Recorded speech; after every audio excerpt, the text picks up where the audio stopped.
Alors, un bon matin à tous, en ce dimanche 25 octobre de l'an 2020, toujours dans la pandémie qui perdure et perdure, mais bon, par la grâce de Dieu, on s'encourage, on s'édifie, on reste fidèle aux normes, aux exigences du gouvernement, on veut honorer ces principes-là parce que, vous savez, j'aime le dire et j'aime le rappeler, dans ce genre de choses-là, on ne doit pas être emporté à tout vent de doctrine par toutes sortes d'idées.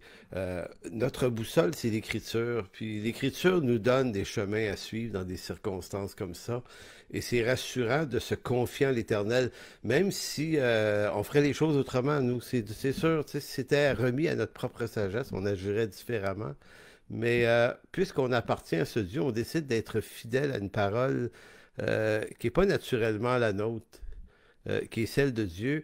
Et ça, pour moi, c'est exactement ce que veut dire marcher par la foi, c'est-à-dire de quitter sa zone de raisonnement personnel et d'obéir à quelque chose qui n'est pas nécessairement ce que mon cœur a toujours envie. Et marcher comme ça honore Dieu, ça honore sa parole et ça attire, je pense, les bienfaits et la bénédiction d'Éternel sur nos vies. Donc, c'est ainsi que j'ai introduit cette prédication aujourd'hui, dans ce dimanche 25 octobre 2020. Deux petites annonces rapides. D'abord et avant tout, j'aimerais remercier tous ceux qui ont pris le temps de m'envoyer des bons souhaits d'anniversaire. C'était hier, le 24 octobre. Donc, j'ai pas pu répondre personnellement. J'ai vraiment reçu beaucoup cette année, là. Fait que j'ai voulu me mettre à répondre. Je dis, ça va être terriblement long. Mais si je vous réponds pas personnellement, c'est pas que je voulais pas prendre le temps, c'est que je voulais tout simplement le faire verbalement ce matin à tous ceux qui entendent cette prédication. Un gros merci pour vos bons souhaits. C'est vraiment une bénédiction, c'est très édifiant. Beaucoup de choses là-dedans. Un gros, gros merci, très sincère d'ailleurs. Deuxième annonce concerne surtout les personnes de notre Église, Église en chemin, donc tous ceux qui font partie du groupe privé de Facebook. Nous aurons une rencontre, comme à l'habitude, suivant cette prédication. Donc, dans les minutes qui suivent, rendez-vous sur le réseau Zoom. Aujourd'hui, on fait un peu différent. Plutôt que de prendre les commentaires de tout en chacun sur la prédication. Aujourd'hui, on fait une rencontre anciens et membres de l'Église, c'est-à-dire que nous, les anciens, on n'a jamais cessé de se rencontrer durant toute la pandémie. On a fait quelques travaux importants, quelques réflexions importantes.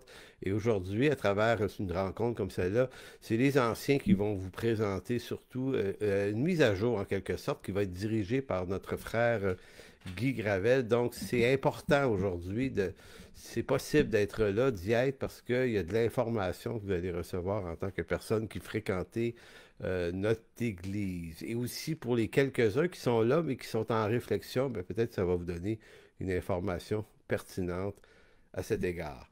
Donc, ce matin, je poursuis dans cette série L'amour de Dieu. On est dans la séance 7, finalement, de cette série que j'ai commencé, je crois, cette semaine, là, finalement. C'est assez simple. Rétrospective rapide de ce qui a été vu, en gros, dans les séances précédentes. On a vu notamment l'amour comme fruit de l'esprit, Galates 5.22. On a travaillé ce point-là il y a 3 semaines, un mois à peu près. Ensuite, on est allé du côté du bon samaritain, cette parabole ou cette histoire de Jésus qui raconte l'histoire du bon samaritain, et ça nous a amené à la question, non pas à savoir qui est mon prochain, mais plutôt de qui suis-je le prochain. Donc ça a été intéressant, ce sujet-là, puis la réflexion après qu'on a eue, c'était vraiment riche aussi.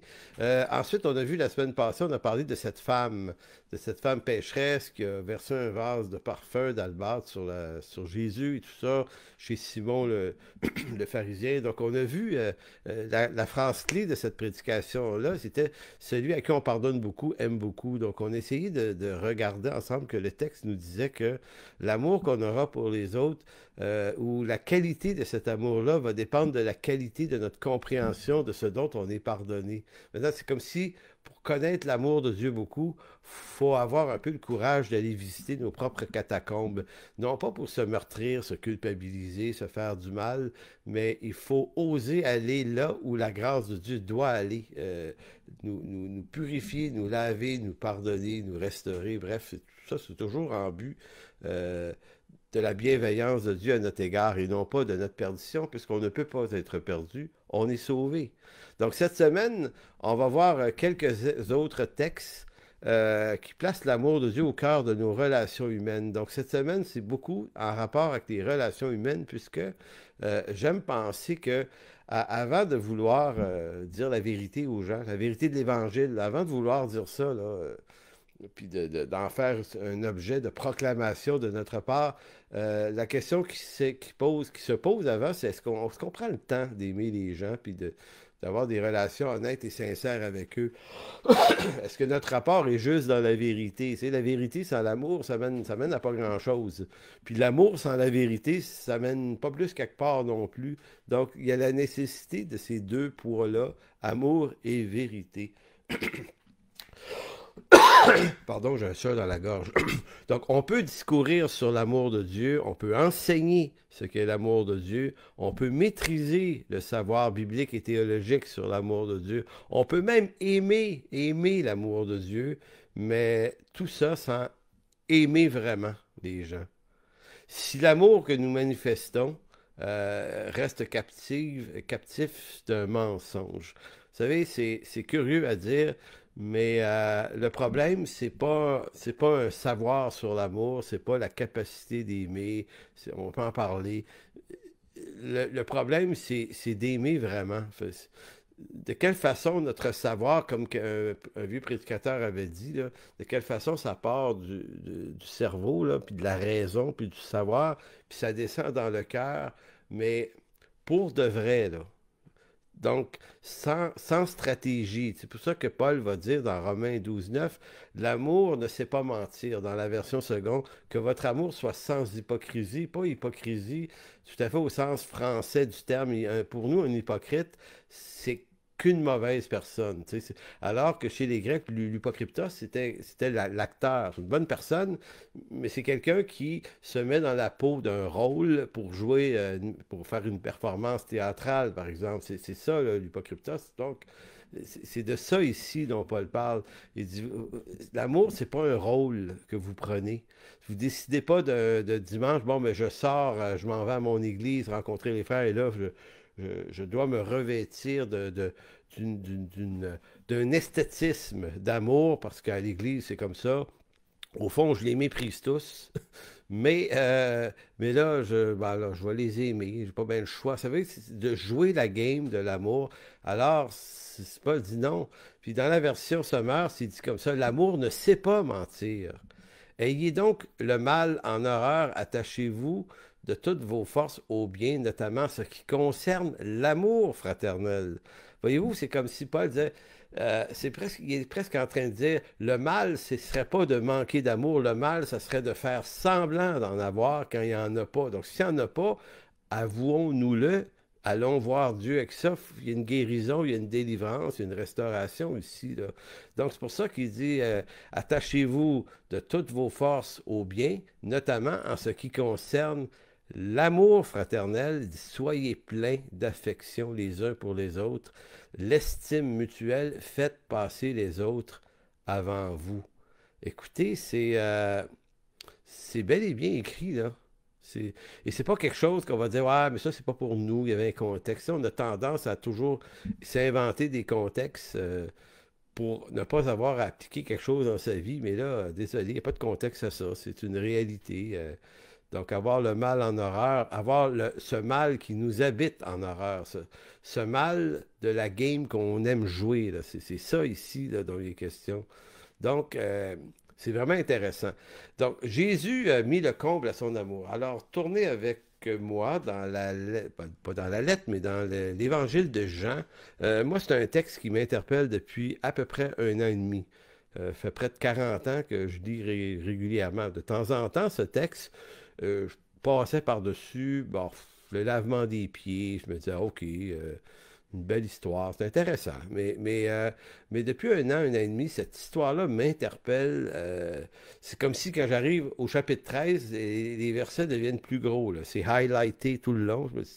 Il y a vraiment quelque chose dans ce texte-là qui mérite notre attention ce matin. Parce que nous surprend. En fait, il a vraiment surpris les apôtres, hein. Quand il a décidé de leur laver les pieds, on sent une réaction, notamment de Pierre.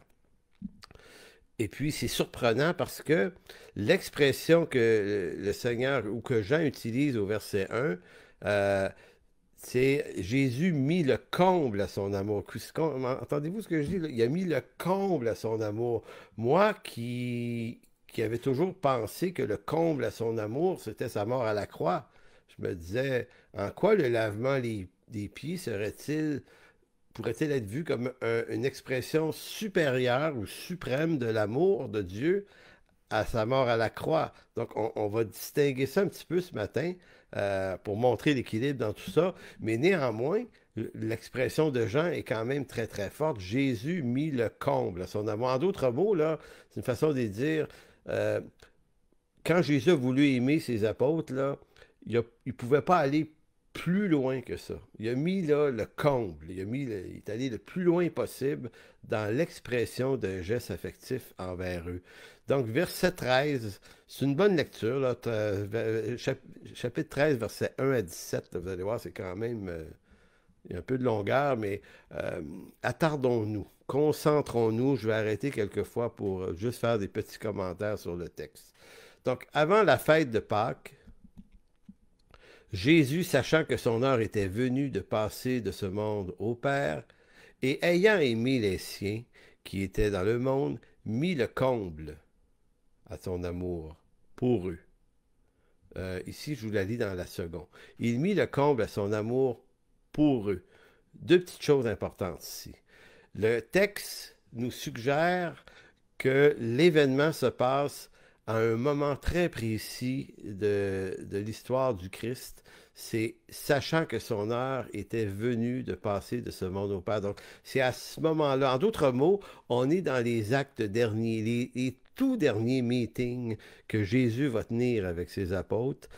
Et c'est à ce moment-là qu'il va mettre il va mettre le comble à son amour. Et le mot comble, ou dans d'autres traductions, l'amour suprême, le suprême ou comble, c'est encore un mot que j'aime beaucoup, qui est le mot télos ou téléos dans le texte original, veut dire la finalité d'une chose, la raison d'être d'une chose. Vous savez, qu'est-ce qui est la finalité d'une voiture? Ben, c'est qu'elle puisse nous transporter. Donc, tout objet possède sa finalité.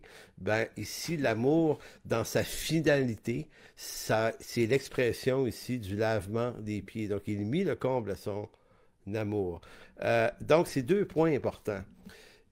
Et là, regardez bien, là.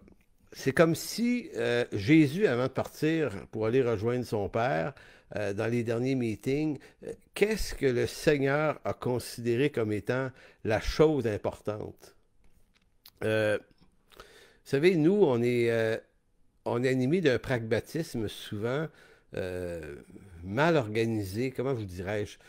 On est des capitalistes, donc on va toujours traduire les choses de façon pratique et rentable. Mais Jésus, lui, au moment où il doit quitter, il leur parlera pas de comment on fait pour aller évangéliser. Il n'est pas dans la méthode des choses.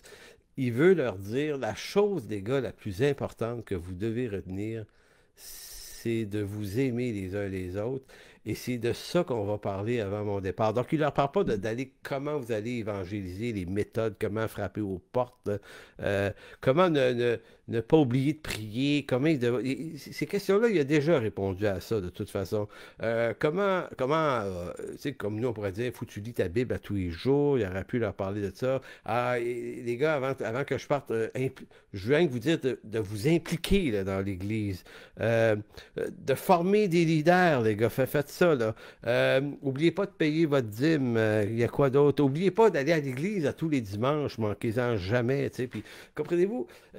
Avant de passer vers le Père, il leur a pas donné une liste de choses qui apparemment seraient très pratiques.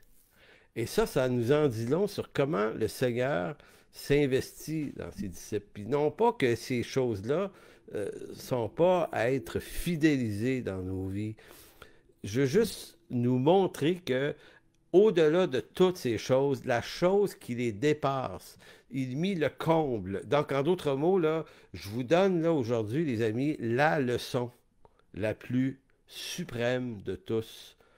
Donc, il mit le comble, verset 1, à son amour pour eux.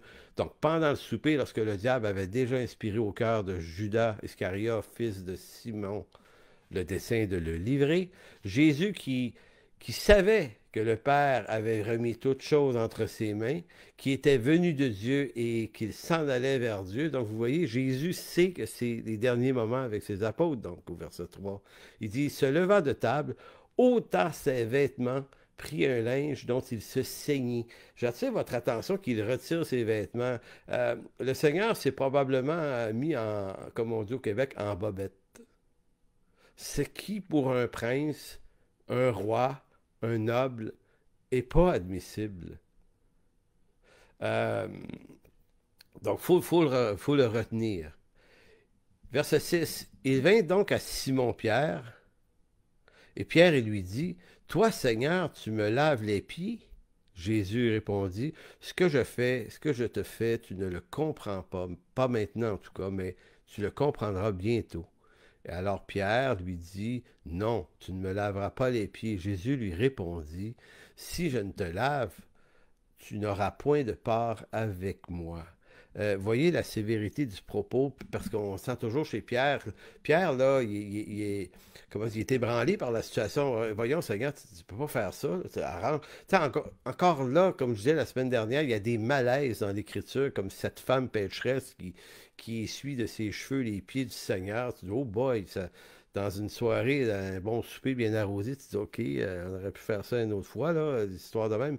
Mais elle le fait là, c'est malaisant. Et là, vous avez la situation, mais là, c'est le Seigneur qui crée le malaise en disant, les gars, c'est à ça que je ressemble, là, quand je suis en bobette, mettons, là, puis, et là, je vais vous laver les pieds, puis Pierre, c'est comme, non, non, c'est pas admissible. Pierre a toujours cette dose de résistance. On entend encore le même Pierre dans Acte 10, des années plus tard, lorsque la nappe avec les animaux impurs vient, tue et mange Pierre, c'est là, non, non, moi je veux. Tu sais, Pierre, le premier coup, ça marche pas. Le deuxième, souvent, ça marche pas non plus. Mais le troisième, ça marche. Fait que là, le troisième fois que le Seigneur lui a dit, OK, OK, OK, OK. Et fait que là, le Seigneur dit, si je ne te lave les pieds, Pierre, tu n'auras pas de part. Méros, ici dans le grec. Méros, tu n'auras pas de participation avec moi. En quelque sorte, si tu ne me laisses pas te montrer le comble de mon amour pour toi, Pierre, je ne t'appelle pas à marcher avec moi. Voyez-vous que c'est pas une histoire de formation en leadership. T'es-tu habile? T'es-tu académiquement capable? Pierre, c'est un pécheur, il n'a pas fait de gros collège biblique. Comprenez-vous, c'est toute la question ici, là. Ce que Jésus veut montrer, c'est que avant tout le reste, parce que tout le reste n'est pas méprisable, est utile, la formation, la théologie, mais Pierre, ça commence par te laisser aimer à ce point par moi. Donc Pierre, Simon-Pierre lui dit, mais Seigneur, non seulement lave-moi les pieds, mais encore les mains et la tête. Réaction d'un Pierre qu'on sent un homme chargé d'émotions. Alors Jésus lui dit, celui qui est lavé n'a besoin que de laver les pieds pour être entièrement pur. Et vous êtes purs, mais non pas tous, car il connaissait celui qui le livrerait. C'est pourquoi il dit, vous n'êtes pas tous purs. Et au verset 12, Jésus amène une explication sur la raison pour laquelle il a fait ça. Après qu'il leur eut lavé les pieds et qu'il eut pris ses vêtements, je vous avais demandé de porter attention qu'il les avait enlevés au début, et là, il se rhabille à nouveau, et il se mit à table et leur dit, donc vous imaginez la scène, là.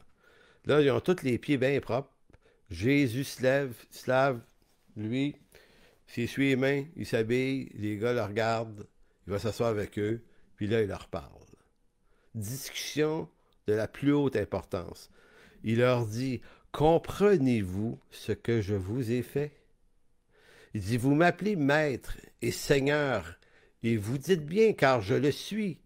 Si donc je vous ai lavé les pieds, moi, le Seigneur et le Maître. Donc ici, là, Jésus euh, accentue le fait qu'il est le Seigneur et le Maître. Donc c'est pas, il n'est pas en train de déconstruire l'idée du pouvoir et de l'autorité spirituelle. Il est en train de redimensionner le pouvoir spirituel. Il est en train de dire, les gars, je vous ai montré comment ça marche parce que dans mon église, ça ne marchera pas comme ça marche dehors en ce monde. Si donc je vous ai lavé les pieds, moi le Seigneur et le Maître, vous devez aussi vous laver les pieds les uns et les autres.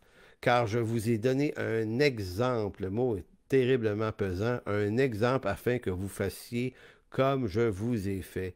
En vérité, je vous le dis, le serviteur n'est pas plus grand que son maître, que son Seigneur, pardon, ni l'apôtre plus grand que celui qui l'a envoyé. Si donc vous savez ces choses, vous êtes heureux, pourvu que vous les mettiez en pratique. Donc, il ne dit pas, vous êtes savant, vous êtes régnant, non, vous êtes heureux.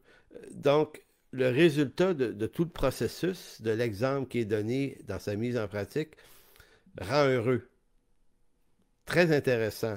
Je vous lis le premier verset encore, Jean 13, 1, mais dans la version Sommeur, que je trouve intéressante. Soit la version Sommeur amplifie un peu l'intention du texte. Elle ne la change pas, mais elle l'amplifie seulement. Ça dit, c'était juste avant la fête de la Pâque. Jésus savait que l'heure était venue pour lui de quitter ce monde pour aller auprès du Père. C'est pourquoi il donna aux siens qu'il aimait et qui étaient dans le monde une marque suprême de son amour pour eux. Donc ici, plutôt d'être il mit le comble à son amour, il parle d'une marque suprême. Suprême vient de supérieur. En d'autres mots, il y a pas de, il y a pas plus que suprême dans l'ordre des choses élevées. Donc, en quoi le lavement des pieds est-il la démonstration suprême de l'amour de Dieu? C'est ça ma question, moi. En quoi le lavement des pieds est-il une démonstration supérieure à la croix, par exemple? Donc, voyons deux grandes idées que ce texte veut nous laisser voir. Je dis deux grandes idées parce que trop souvent, je pense, on a vu, en tout cas moi, j'ai vu dans ce texte-là du lavement des pieds que c'était simplement pour dire vous allez devoir vous pardonner les uns les autres. Hein. Le lavement des pieds, c'est enlever la saleté. Donc l'idée, vu que les pieds sont sales, on marchait souvent nu-pieds ou en sandales, on avait les pieds sales, donc il était de bon usage de laver les pieds. Donc c'était à la fois une commande de respect, mais si on y voyait un petit peu aussi se laver les pieds, ça veut dire pas tenir compte de la saleté des autres tout le temps. Et c'est vrai que ce texte-là nous inclut quand même assez clairement cette idée-là. Mais je ne crois pas que c'est l'intention suprême que Jésus avait dans l'exercice du lavement des pieds. Je pense qu'il est plus important que ça, ou à tout le moins autre chose extrêmement important que le seul pardon mutuel. Le premier de ces deux points-là, c'est que bien que le sacrifice de Christ à la croix exprime plus que tout le reste l'amour de Dieu pour l'homme pécheur dans le sens sotériologique, alors que l'amour, dans ce qu'il y a de plus suprême et sublime et pragmatique, lui se montre dans la qualité des relations humaines. Donc, ce que je suis en train de dire, c'est un fait que le sacrifice de Christ à la croix est la démonstration suprême de l'amour de Dieu pour l'humanité. Au sens sotériologique, là, ici on veut dire au sens de la rédemption, du salut. Au sens du salut, il n'y a pas de plus grand amour que pour le Père d'avoir donné son Fils. Donc, c'est l'amour suprême révélé par Dieu. Mais, mais ça, c'est dans l'angle du salut. Maintenant, l'exercice du lavement des pieds n'est pas dans l'angle du salut, mais il est dans l'angle des relations humaines. Oublions pas que Jésus est Dieu, il est fils de Dieu, mais il est incarné et il est aussi un vrai homme. Donc c'est Jésus en train de dire ici, voici l'amour de Dieu, le Dieu sacrifié, là, le Dieu sacrificiel, mort à la croix, comment se vit maintenant l'amour dans la dimension humaine. Donc, c'est pour ça que c'est pas la même chose que sotériologique ici. C'est vraiment dans les relations, dans la communion fraternelle. Donc, il a mis le comble à son amour dans le sens, le comble, aussi loin qu'on peut aller dans la qualité de nos relations humaines, là, voici ce que c'est. Voici ce que c'est la qualité suprême de l'amour ici. Donc, c'est pour ça qu'on dit, euh, l'amour de Christ ici va être sublime. Il va être pragmatique aussi. C'est pour ça que je disais au début, l'amour, on peut en discourir, on peut en parler, on peut maîtriser sa théologie, on peut aimer l'amour, l'amour peut faire partie de notre discours, mais on n'a encore pas aimé si c'est juste ça. C'est pour ça que Jésus va déconstruire quelque chose ici pour reconstruire une nouvelle chose. En d'autres mots, les gars, ça fait plusieurs fois que je vous dis que je vous aime. Dieu vous dit, mon Père qui vous aime, on vous aime, on vous aime. Maintenant, je vais vous le montrer. Voyez-vous comment est-ce que c'est différent? Je vais passer du discours à la pratique tangible. Et c'est ça qui est ébranlant pour nous parce que d'abord, des fois, on a peur, on n'ose pas se laisser aimer par Dieu puis par les gens. Mais en plus de ça, démontrer un amour aussi fort que ça peut être très malaisant pour bien des gens aussi. C'est comme, il y a tout un jeu de vulnérabilité. Ici, c'est Jésus qui se rend comme vulnérable. Et en montrant sa vulnérabilité, il déshabille la force que les hommes autour de lui pouvaient se donner. En d'autres mots, il déconstruit quelque chose en eux en se déconstruisant lui-même dans le fait qu'il est le Seigneur et le Maître. Il déconstruit pas le fait qu'il est le Seigneur et le Maître.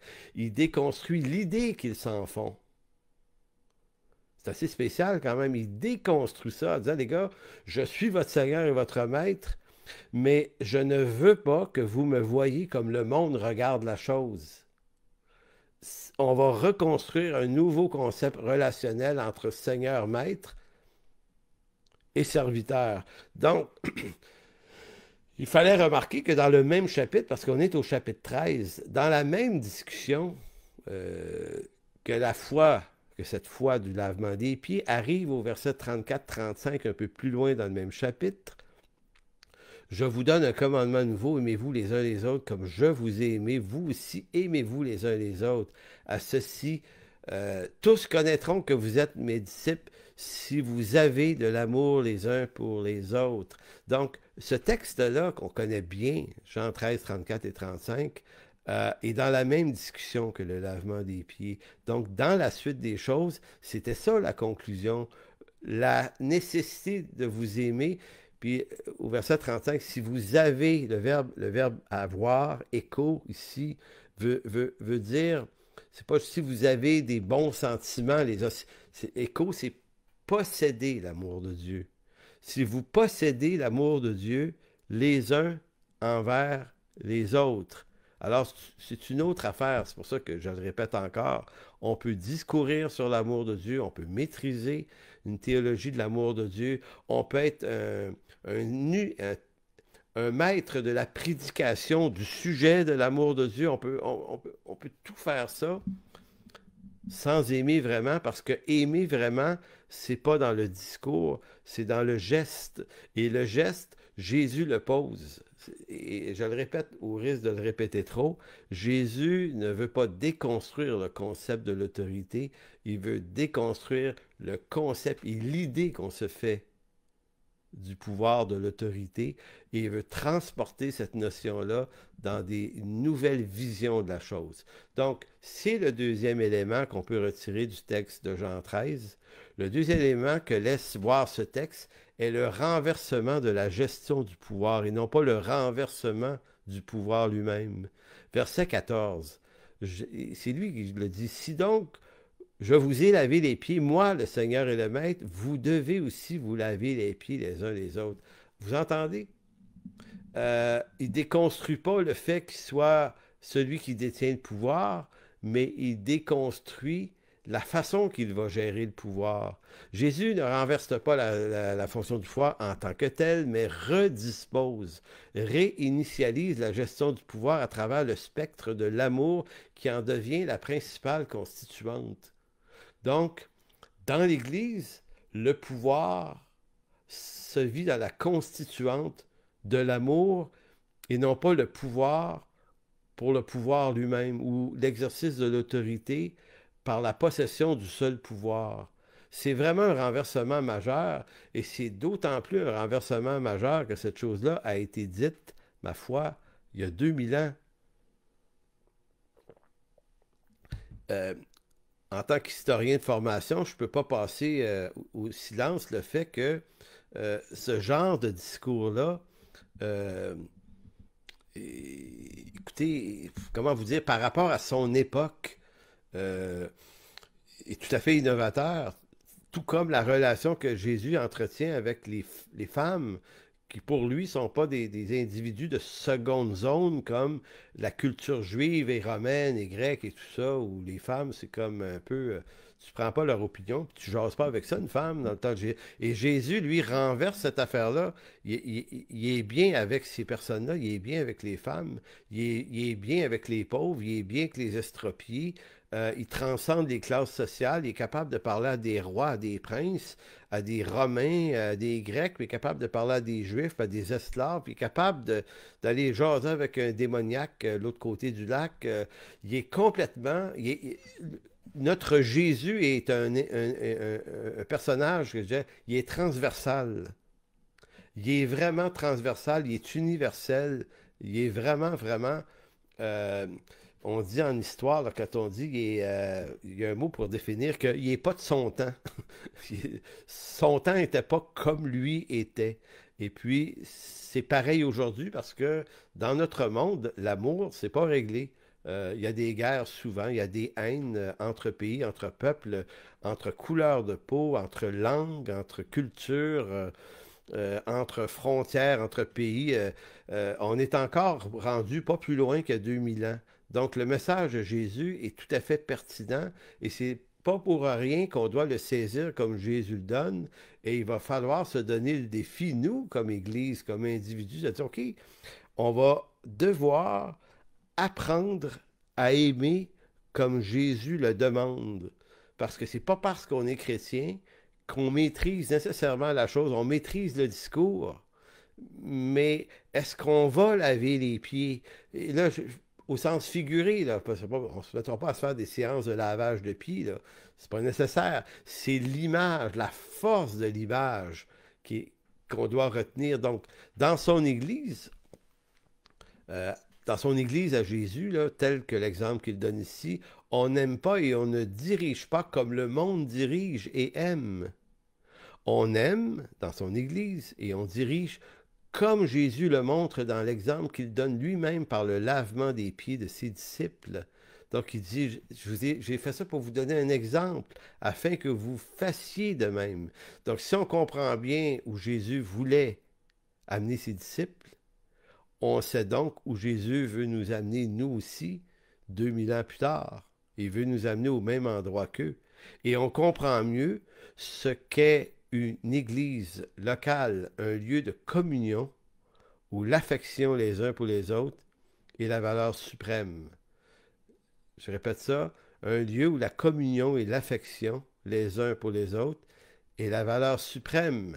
Euh, c'est pas sans la vérité, là. Sauf que avant d'aimer dire la vérité, va falloir qu'on ait posé ce geste affectif les uns pour les autres. Il va falloir que ça domine. Cette question-là, cette émotion-là entre nous, cette attitude, cette intention doit être dominante sur tout le reste. Écoutez, ça explique 1 Corinthiens 13, où Paul va dire, je peux faire un paquet de choses, je peux prophétiser, je peux donner, je peux faire tellement de choses. Mais il dit, si je n'ai pas l'amour, ben, je ne suis qu'une cymbale qui résonne. En d'autres mots, l'amour et tout le service qu'on peut faire, s'il est dénué de l'intention, de l'exemple de l'amour du Christ envers ses apôtres, si on ne retient pas cette leçon-là, ben, on est réduit à ne faire qu'un tas de choses pour Dieu. Et là, c'est comme si Paul disait, ben, si c'est ça, ben, vous faites juste du bruit. Vous faites beaucoup de bruit. C'est des beaux bruits. Mais c'est juste du bruit. Alors qu'on est appelé à aller au-delà du bruit. Et c'est pour ça que je redis ce que j'ai dit au début. Jésus a fait cette déclaration-là au moment où il savait qu'il retournait au Père. Donc ça a été non seulement une valeur suprême, l'amour, mais c'était l'enseignement final, en quelque sorte. En d'autres mots, au moment de partir, c'est comme s'il leur disait, les gars, il n'y a rien de plus important à vous dire aujourd'hui que de vous dire euh, que vous allez devoir vous aimer les uns les autres à ce point. Donc, ce texte sur le lavement des pieds nous parle en réalité de leadership, c'est-à-dire comment on dirige le peuple de Dieu selon Jésus. Je mentionne ça parce que tout à l'heure, j'ai mentionné qu'on peut souvent réduire le texte ou le garder simplement au niveau des pardons des péchés les uns pour les autres, mais plus je lis ce texte, et vous faites la vérification vous-même, c'est de leadership dont le texte parle. C'est vraiment de leadership, puisque Jésus se dit lui-même, je suis maître et seigneur, voici moi le leader, voici comment j'agis. Et c'est comme ça que je vous demande, vous aussi, d'agir les uns envers les autres. Donc, c'est un peu un texte qui parle à ceux qui se croient appelés. Et j'ai presque envie de dire que si on devait concevoir un cours de leadership spirituel, comment former des leaders, des pasteurs, et d'ailleurs, on devrait abandonner ce nom-là, parce que leader fait appel, parce que mentalement, pour moi, un leader, c'est quelqu'un qui dirige, qui incarne une direction puis une fonction, alors que l'Écriture n'utilise jamais ce mot, elle parle de serviteur. Donc, serviteur, ça envoie un autre message complet. Il y a de la direction, mais pas à travers le pouvoir, mais à travers le service. Ça fait que c'est complètement différent. Donc, si on devait concevoir une formation en leadership, il faudrait probablement commencer par le texte de Jean 13 et non pas par les textes de Paul à Timothée qui sont très bons, mais qui va dire celui qui veut être ancien ou diacre doit ceci, ceci, les valeurs morales. On ne peut pas juste réduire le rôle aux qualités morales et juste aux qualités académiques qui sont quand même indispensables à l'exercice du rôle du pouvoir dans l'Église. Mais c'est comme si Jésus, lui, arrive avec une valeur suprême. Donc, avant tout le reste, c'est celle-là qui doit être maîtrisée.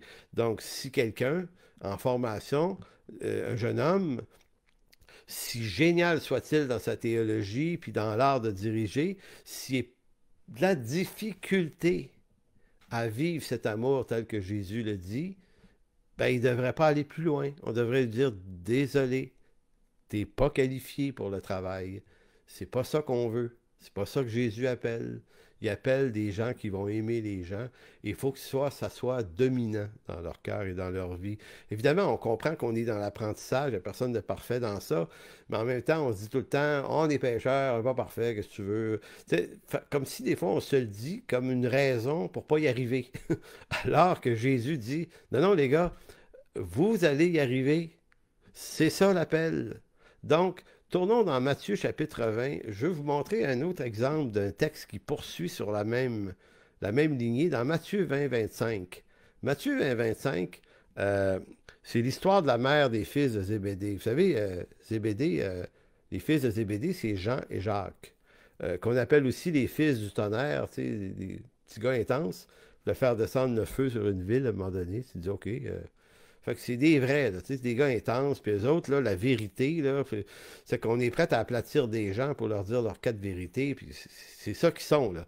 Mais ils semblent avoir une mère assez intense aussi, puis c'est assez intéressant de voir que Jésus et ses 12 disciples se promènent, puis là, ici, on apprend qu'il y a une maman qui suit ça aussi. Elle est avec là, c'est ses fils. Puis on a l'impression qu'elle dit, ouais, Jésus, tu sais, finalement, tu as détourné mes fils de leur appel parce qu'ils devaient reprendre la business de famille. Hein. C'est des compagnies de pêcherie, eux autres, là, qu'ils avaient. Fait il leur a fait quitter leur barque pour en faire des pêcheurs d'hommes. Fait que la mère est là. Tu sais, elle suit ça. OK, d'accord.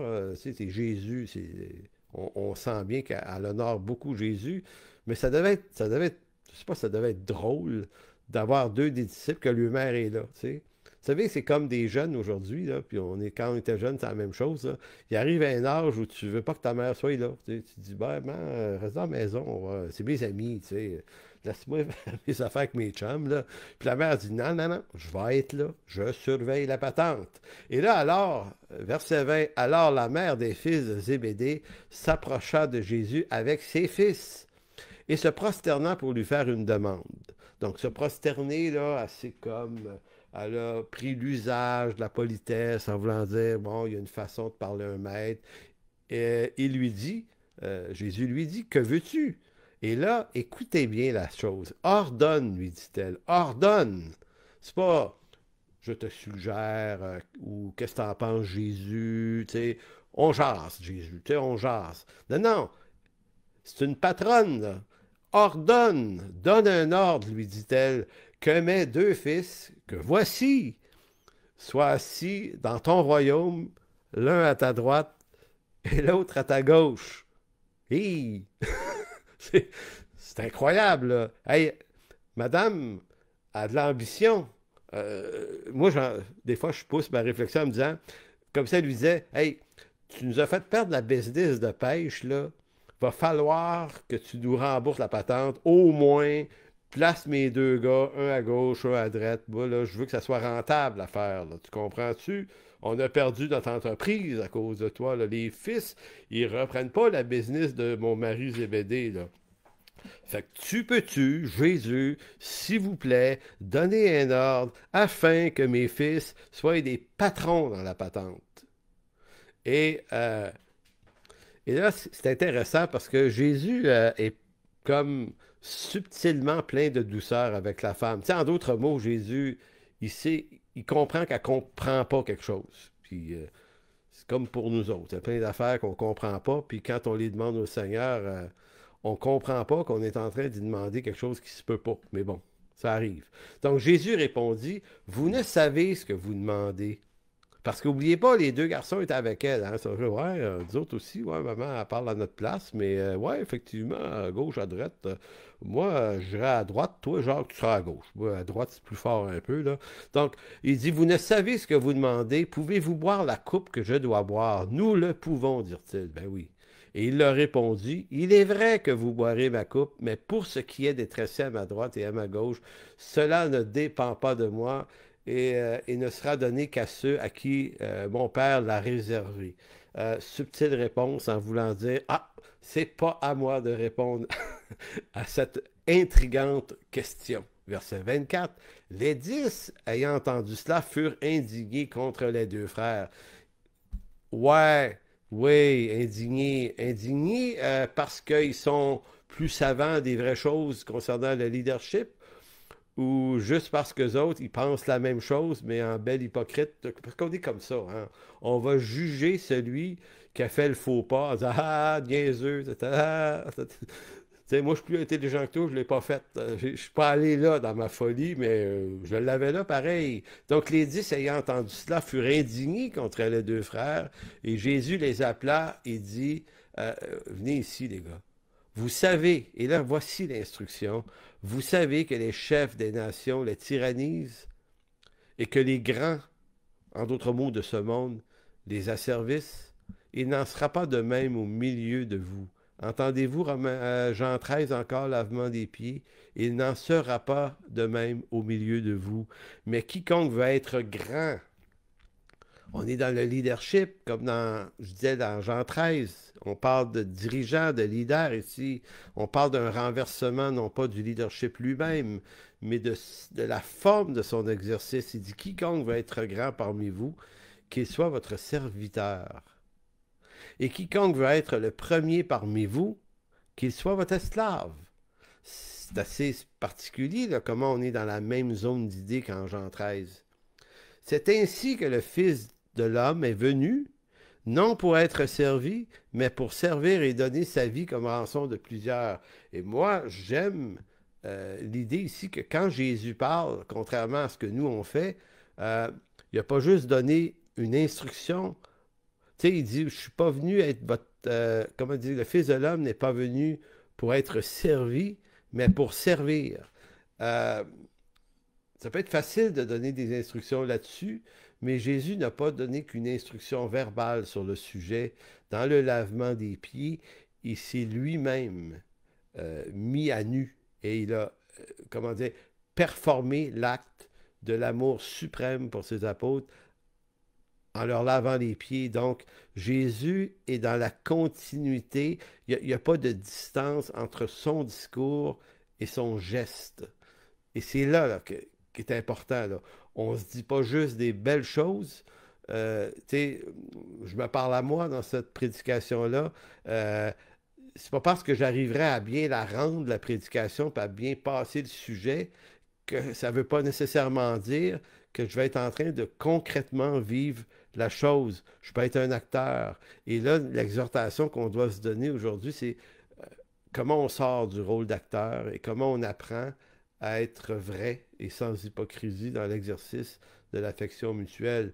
Donc, cela veut dire que dans notre Église, en chemin, on devra s'attarder à ne pas seulement regarder aux compétences académiques de ceux qui dirigent, sans les mépriser, là, mais on devra d'abord et avant tout observer si les leaders, si les dirigeants, si anciens diacres, tout ça, s'ils manifestent ce que Jésus appelle l'amour suprême. En d'autres mots, c'est la qualité.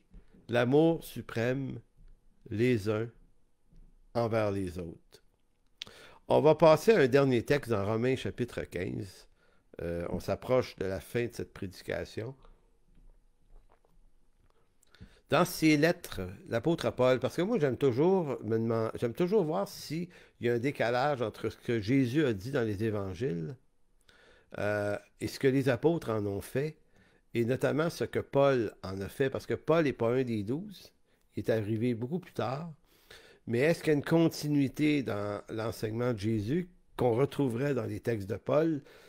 Et c'est étonnant. C'est étonnant comment Paul, s'il y a un sujet qui est traité dans toutes ses lettres, c'est celui de l'amour de Dieu. Et c'est jamais un verset ou deux là, pour Paul. C'est des chapitres là, ou des parties de texte.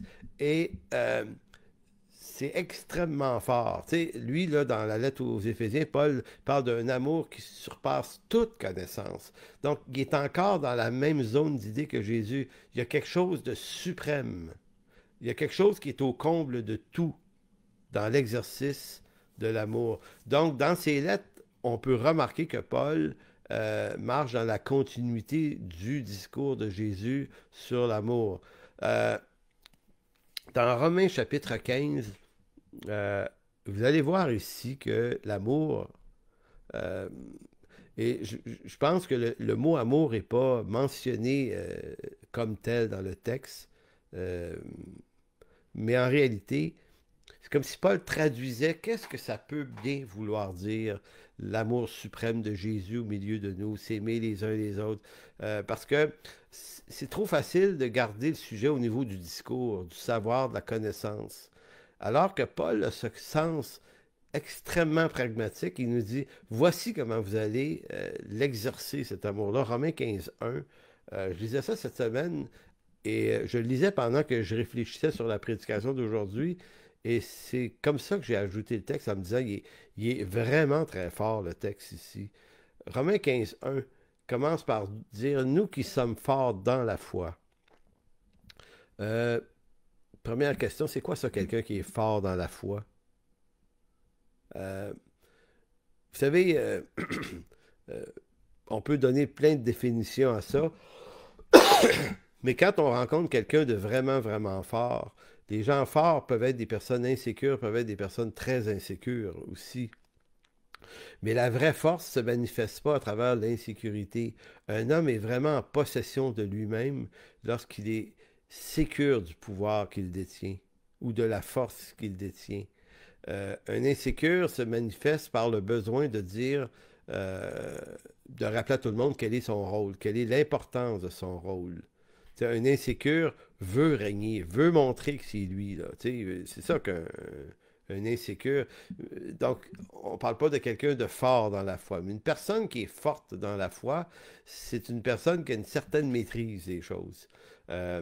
Bon, ça peut être une maîtrise théologique, une maîtrise, je ne parle pas de faire une maîtrise en théologie, mais qui maîtrise bien les textes de l'Écriture, qui maîtrise une bonne théologie. On peut être fort de cette façon-là, mais ça peut être aussi fort d'un titre, d'un pouvoir qu'on détient. On est un ancien, on est un diacre, on est un enseignant, on est quelqu'un qui possède quelque chose dans la foi, qui fait que lorsqu'on le regarde, on dit, OK, cette personne-là est un modèle de foi. Donc, qu'est-ce que Paul recommande à ceux qui se considèrent forts dans la foi? Il va dire, et là c'est la version Summer ici, là, je tiens à préciser. Donc nous qui sommes forts dans la foi, nous devons porter les faiblesses de ceux qui ne le sont pas, sans chercher notre propre satisfaction. C'est phénoménal cette déclaration-là parce que elle est le lavement des pieds. Elle est le texte de Matthieu chapitre 20 sur le pouvoir. Celui qui est fort manifeste sa force non pas en montrant sa force, mais en étant capable de porter la faiblesse de ceux qui sont faibles. C'est vraiment incroyable. Il est capable de ne pas se montrer absolument fort par l'académie de son savoir, mais il est fort par sa capacité d'abaissement à la faiblesse de ceux qui sont faibles et de ne pas chercher sa propre satisfaction. Verset 2, que chacun de nous recherche la satisfaction de son prochain pour le bien de celui-ci en vue de l'aider à grandir dans la foi. Donc, le fort ne devient pas faible et inerte et sans intelligence, mais sa force, elle va contribuer à faire grandir le plus faible. Maintenant, c'est pas à coup de claque sur la tête, là, c'est pas à coup de dénoncer les erreurs des autres. Écoutez, il y a comme, c'est comme si Paul arrive à parler de la force dans la douceur. Il y a un esprit de douceur qui est ici, il y a un esprit de, il y a comme de la compassion, il y a comme de l'accompagnement, il n'y a rien de brusque, il n'y a rien de radical. C'est une, je sais que Guy Gravel aime bien nous rappeler l'importance de la formation disciple. Ben, c'est ce que le verset 2 exprime. Je le relis dans la version sommaire, que chacun de nous recherche la satisfaction de son prochain pour le bien de celui-ci en vue de l'aider à grandir dans la foi. De l'aider à grandir dans la foi. Car le Christ n'a pas cherché sa propre satisfaction. On entend encore Jésus dans Matthieu 20. Si moi, le Seigneur et le Maître, voyez-vous, comment il explique? Moi, je ne vous ai pas dominé, les gars, là, je vous ai servi. Bon, c'est encore ce que Paul dit. Car le Christ n'a pas cherché sa propre satisfaction, mais il a dit, comme déclare l'Écriture, les insultes de ceux qui t'insultent sont retombées sur moi. Or, tout ce qui a été consigné autrefois dans l'Écriture l'a été pour nous instruire, afin que par la patience et l'encouragement qu'apporte l'Écriture, produise en nous l'espérance. Verset 5. Que Dieu, source de toute patience et de tout réconfort, vous donne de vivre en plein accord les uns avec les autres, conformément à l'enseignement de Jésus-Christ. Donc, l'amour mutuel, c'est pas de croire et de laisser croire n'importe quoi. Il y a une unité dans le contenu de la foi ici, suivant l'enseignement de Jésus-Christ. Verset 6.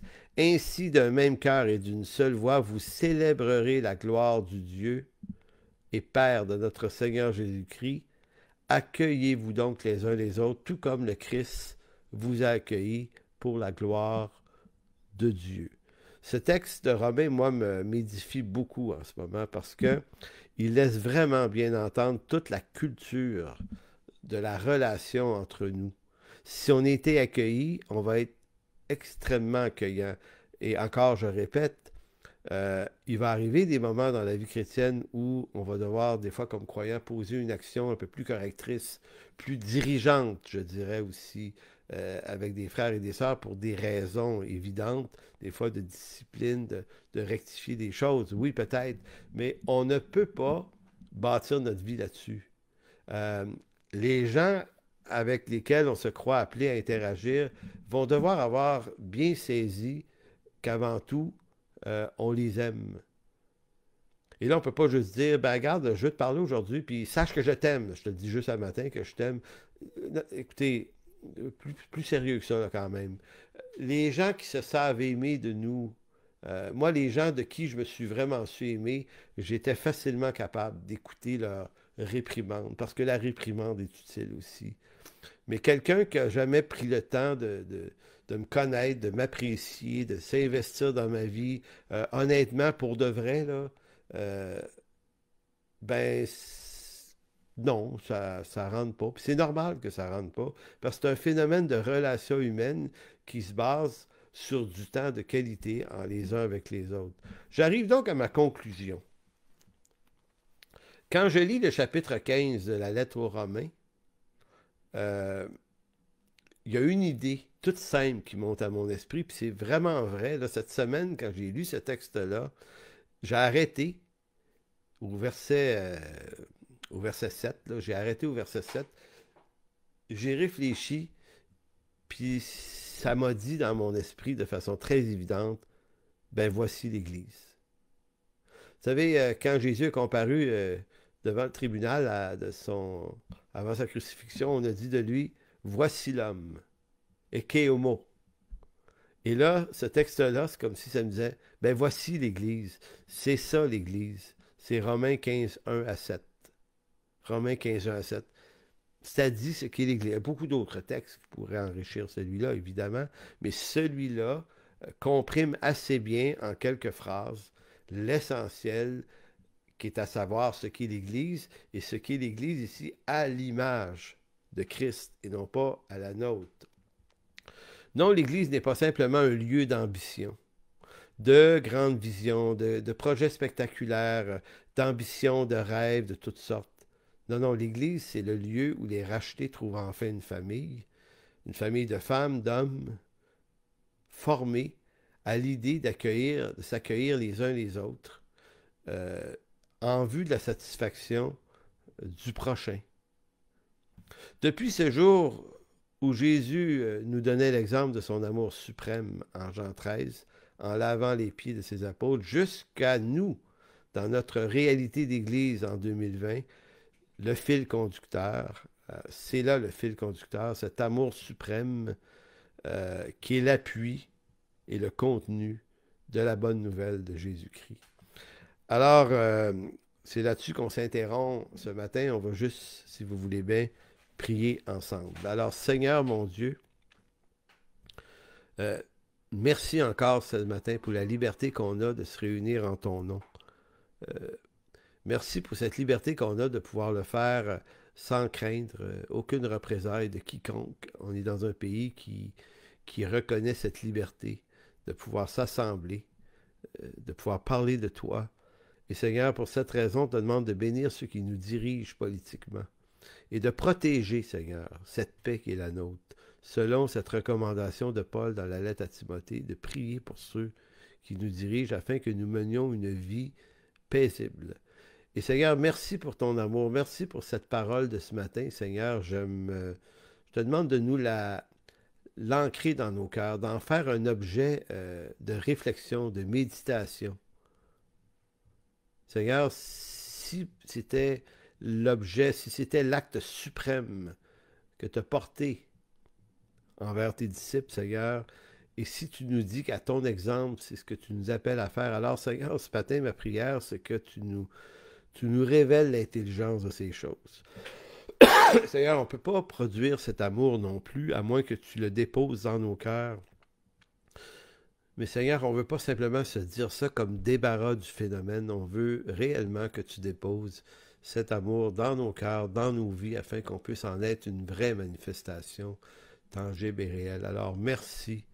Merci de bénir dans le précieux nom de Jésus. Amen.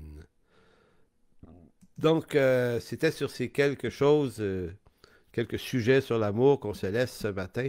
Je vous souhaite une excellente semaine à tous. Que Dieu vous bénisse. Et à tous ceux de l'Église en chemin, bien, dans quelques minutes, on a rendez-vous pour une espèce de staff meeting, rencontre avec les anciens de l'Église qui vont vous donner un compte rendu de comment les choses avancent. Alors, un gros merci à tous et on se voit dimanche prochain. Sinon, pour ceux de l'Église, on se voit tous les matins à 9 heures cette semaine. Il y aura une rencontre pour les dames ce mardi soir également. Ça, c'est aux 2 semaines. Et il y aura le groupe maison Zoom mercredi soir aussi. Donc, bonne journée.